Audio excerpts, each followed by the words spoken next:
Hi everyone, this is Marian De Manyo, and today I'll be presenting my research proposal about how multimedia can aid our environmental dilemma.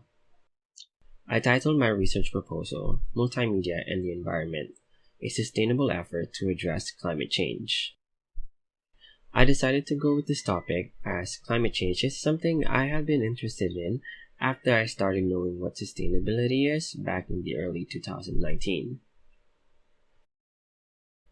So, what is climate change? I'm sure you all have heard of what climate change is and how it is synonymous with the term global warming.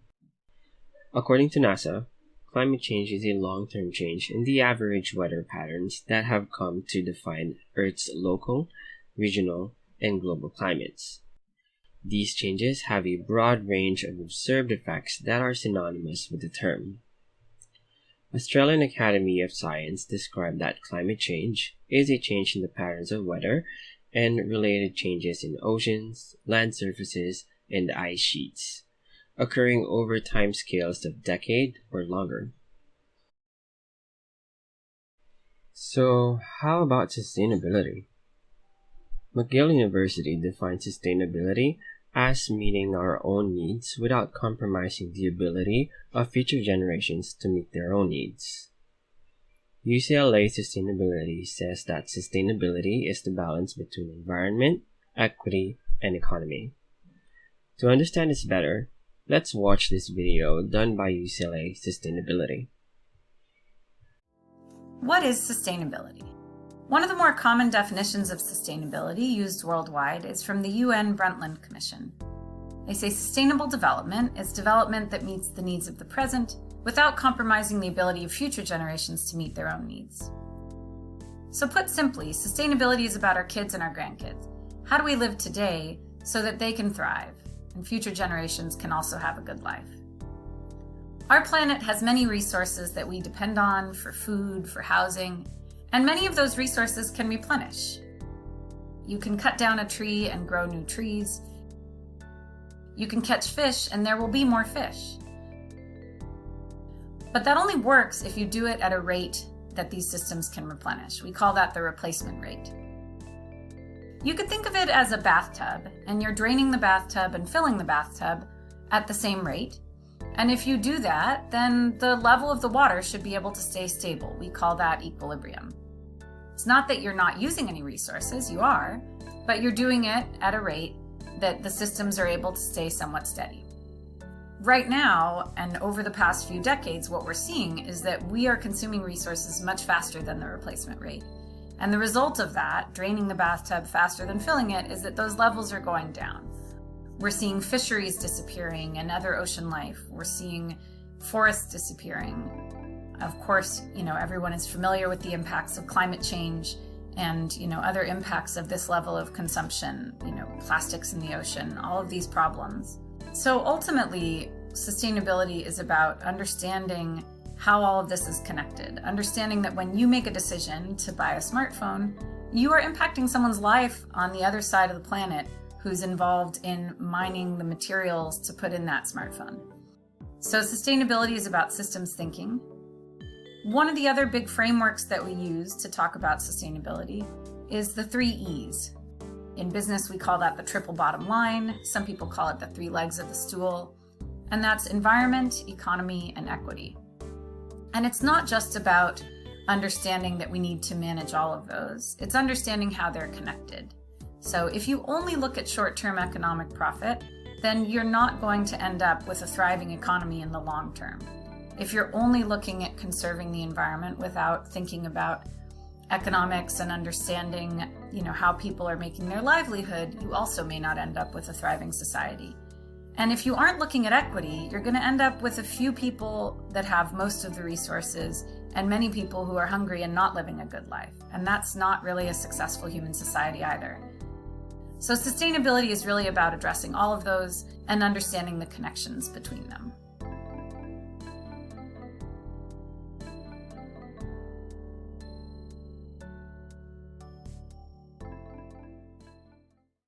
So, I chose to pursue this research topic as I wanted to start an awareness about how sustainable living can be beneficial not only to us, but also to the planet.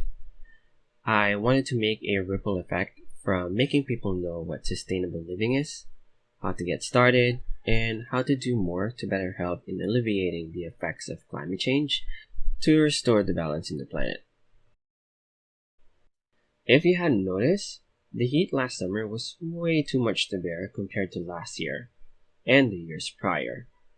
Wildfires are all over the globe, tsunamis and other disasters here and there, as well as shortage in food products. That is the decline of fish, meat, vegetable, and other products in the market. These are just some effects of climate change. Climate change is a very broad topic as a lot of things contribute to it, such as overfishing, deforestation, cattle raising, and fossil fuel emission. The latter includes production of plastic materials or basically any disposable products. This research will focus on the latter for the time being.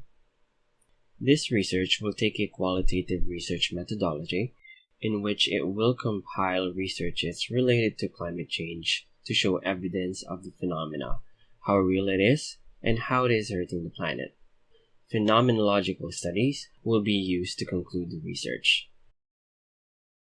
Time.com wrote an article titled, "What the World Will Look Like in 2050 If We Don't Cut Carbon Emission in Half."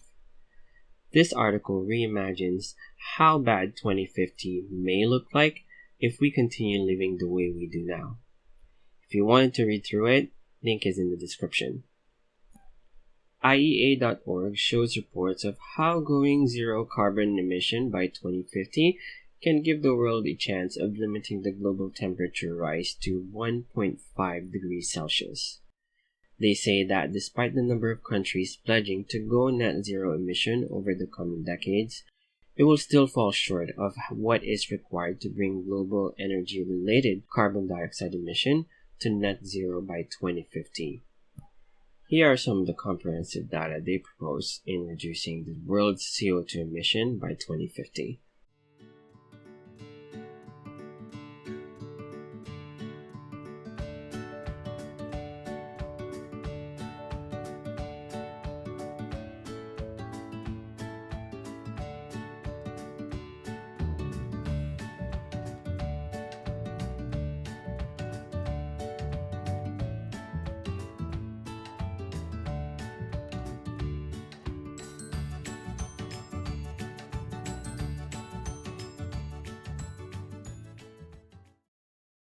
ClimateRealityProject.org made an article about biodiversity and the climate crisis, where they have included an article from BBC.com in which, if climate change is not addressed, the human race may as well be approaching the sixth great extinction, and there's no one else to blame but humans. This article also talks about how the solution to biodiversity might as well be the same for our climate crisis. Again, all links to these articles can be found in the video descriptions. One of my favorite YouTube channels is Our Changing Climate. Its carefully researched videos revolves around the topic of climate change. To jumpstart, I suggest you watch these titles first. Why plastic pollution is even worse than you think, why we should rethink zero waste, and does recycling work anymore?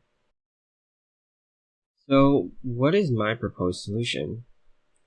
My main research questions are, how can multimedia and technology help in providing awareness to sustainable living and solutions to climate change?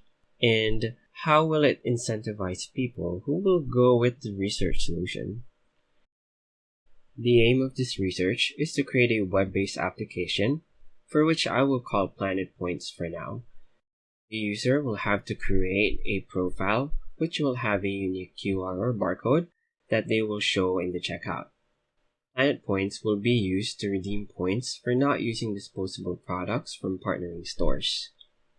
Partnering stores are yet to be determined, but may include Jollibee, McDonald's, Starbucks, or even groceries, and more.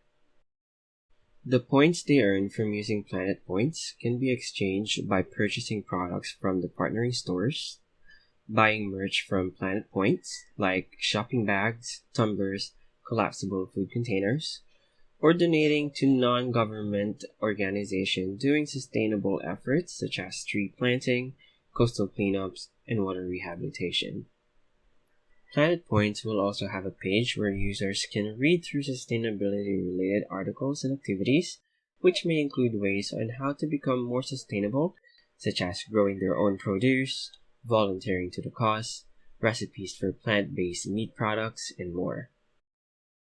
While Planet Points aim to reduce plastic waste, or any disposable product in that matter, it aims to introduce users to sustainable living.